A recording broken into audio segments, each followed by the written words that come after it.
Hi అండి. 'సహజీవనం' అనే కథ వినిపిస్తున్నాను. ఈ కథ రచయిత్రి వినిపిస్తున్నది మీ సత్య. అమ్మా, మనం కోర్టుకు వెళ్దాం అన్నాడు సాయి.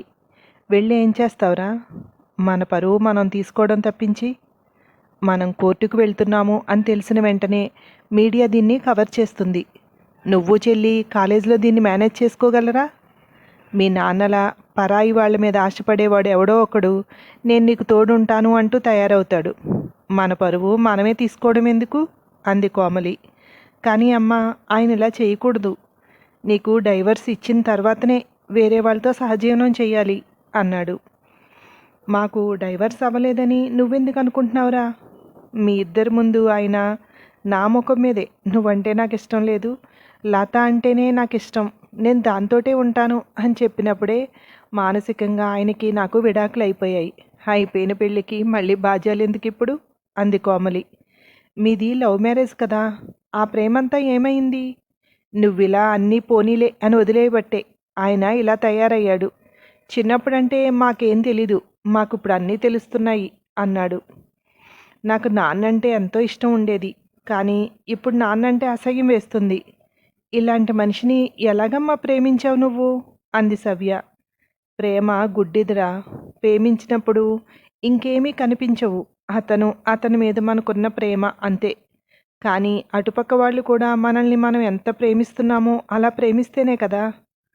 చాలా రోజుల క్రితమే మీ నాన్నకి నా మీద ప్రేమ పోయింది. మీ ఇద్దరి కోసం నన్ను భరిస్తున్నారు, అది నాకు తెలుసు. ఇప్పుడు ఇంకొకరి మీద ఆ ప్రేమ పుట్టింది. అది వదులుకోలేక మిమ్మల్ని కూడా వదులుకున్నారు అంది. ప్రేమంటే ఇంతేనా? ప్రేమించిన మనిషిని మధ్యలో వదిలేయగలరా? అంది సవ్య. మీరిద్దరూ తెలుసుకోండి. ఆధునిక ప్రేమల్లో చూసిన వెంటనే ఇష్టం పుట్టేస్తోంది. కొత్త వాళ్ల మీద పుట్టిన ప్రేమ పాత ప్రేమని వదిలించుకునేలా చేస్తుంది. ఇప్పుడు ఇంతే ఉంటోంది. చూసిన వెంటనే పుట్టిన ప్రేమ పెళ్ళయి పిల్లలు పుట్టాక మాయమైపోతోంది. పక్కింటి లేదా ఆఫీసులో సహచరుల ముందో ప్రత్యక్షమవుతోంది అంది. ఇప్పుడు పుట్టిన ఈ ప్రేమ అంత బలమైందా? అన్నాడు. శాస్త్రమే ఉంది, ముందొచ్చిన చెవుల కంటే వెనకొచ్చిన కొమ్ములు వాడి అని. ఎంత బలం లేకపోతే పిల్లలపై మమకారాన్ని కూడా చంపేస్తుంది అంది కోమలి. మనం ఏం చేద్దాం? అంది సవ్య. ఏమీ కంగారు పడాల్సిన పని లేదు. ఈ ప్రేమ ఎన్నాళ్ళో నిలబడదు. ఎందుకంటే మీ నాన్నకి సంపాదన లేదు, నేను ఇచ్చాను ఎన్నాళ్ళు. ఆయన విచ్చలవిడిగా ఖర్చు పెడుతున్న డబ్బులు చూసి ఆయన దగ్గర ఎంతో ఉంది అని ఆశపడి వచ్చి ఉండొచ్చు. అలాంటి ప్రేమ అయితే ఆయన దగ్గర ఏమీ లేదని తెలిసిన తర్వాత ఒక నెల తిరిగేసరికి ఆయన దగ్గర నుండి రూపాయి రాదు అని అర్థమైతే తిరిగి మన దగ్గరికి మీ నాన్న వచ్చేస్తారు. ఆయన ఖర్చులు భరించాలి అంటే ఓవర్ డ్యూటీలు చేయాలి. అంత సహనవాటు ఉందో లేదో అంది. వస్తే మనం రానివ్వద్దు. మన అవసరం ఉంది కనుక మనల్ని ప్రేమిస్తున్నారు అని నిజం తెలిసిన తర్వాత ఆయనతో సవ్యంగా ఉండగలమా మనం? అన్నాడు. మా టైంలో పుట్టిన ప్రేమలు ఎంతో బలమైనవి అనుకునేవారందరూ. కానీ ఆ ప్రేమికులను కూడా ఇప్పటి ప్రేమలు విడదీస్తున్నాయి. పిల్లల మీదే కాకుండా వయసు మళ్ళిన వాళ్లపై కూడా ఇప్పటి ప్రేమ ప్రభావం చూపుతోంది అంది కోమలి. ఏదేమైనా కానీ ఆయన వస్తే ఇంటికి రానివ్వద్దు అంది సవ్య. ఆయన ప్రేమ బలహీనమైనది, ఎటు గాలి వేస్తే అటు పోతుంది అన్నాడు సాయి. కానీ నా ప్రేమ బలమైంది కదరా, తప్పుల్ని కూడా క్షమించేలా చేస్తుంది. నా ప్రేమ నేను బ్రతికున్నంత వరకు ఉంటుంది, అది పోవాలంటే నేను పోవాలి అంది. అమ్మా, ఇప్పుడే చెప్తున్నాను, నేను అసలు పెళ్లి చేసుకోను అంది సవ్య. మనుషులంతా ఒకేలా ఉంటే ఈ ప్రపంచం ఎందుకురా ఇలా ఉంటుంది?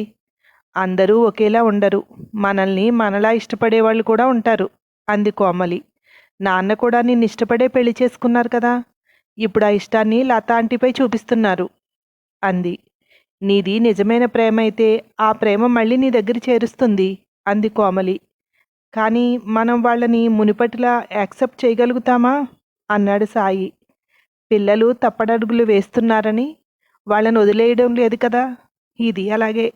వాళ్ళ తప్పటడుగులు వేస్తున్నారని అలా వదిలేయలేవు, వాళ్ళకి తెలిసేలా చేయడం లేదా వాళ్ళు తెలుసుకునే వరకు వెయిట్ చేయడం అంది కోమలి. ఏమో, నువ్వు చాలా ఈజీగా చెప్తున్నావు, మా తరం తీసుకోలేదేమో. ఎలా అయినా అమ్మాయిలున్నట్టు అబ్బాయిలు ఉండరు అంది సవ్య. అలాంటిది ఏమీ లేదు. ఎందుకుండరు? ఆడ మగ తేడా లేదు దీనికి. లత ఆంటీనే తీసుకో. భర్త పిల్లల్ని వదిలి డాడీతో కలిసి ఉంటోంది కదా! ఆ భర్త కూడా ఆడవాళ్ళందరూ ఇంతే అనుకుంటే అంది కోమలి. అయితే ఆడ మగ తేడా లేదు. మంచి చెడ్డ తేడా అని అంతేగా అన్నాడు సాయి. మంచి చెడ్డ కూడా తేడా లేదు. మంచి వాళ్ళందరూ ఎప్పటికీ మంచిగానే ఉంటారా? పరిస్థితులు వ్యామోహాలు వాళ్ళని పక్కదారి పట్టిస్తే మనం చెయ్యాల్సిందల్లా మనం నిజాయితీగా ఉండడమే. వాళ్ళు చేస్తున్నారుగా మనం ఎందుకు చేయకూడదు అనుకుంటే ఈ సమాజంలో మనిషి మనుగడకి జంతువులు కూడా అసహించుకుంటాయి అంది కోమలి. ఇక్కడితో ఈ కథ అయిపోయింది. మీరు చెప్పండి. కోమలి అభిప్రాయంతో మీరు ఏకీభవిస్తారా? అతను తిరిగొస్తే ఆమె మళ్ళీ ప్రేమగా అతనితో ఉండగలుగుతుందా? ఏమో, అతను ఒకసారి చేసిన పొరపాటుని మళ్ళీ సరిదిద్దుకుని ఇక జీవితంలో ఆ పొరపాటు చేయడేమో. ఇలా అనుకుని ఇంకొక అవకాశం ఇవ్వడంలో తప్పు కూడా లేదు కదా. మీ అభిప్రాయం కామెంట్ రూపంలో చెప్పండి. అతను వచ్చి భార్యా పిల్లలతో మళ్ళీ ఎప్పట్లా సంతోషంగా ఉండాలని కోరుకుంటున్నాను నేను. Thank you.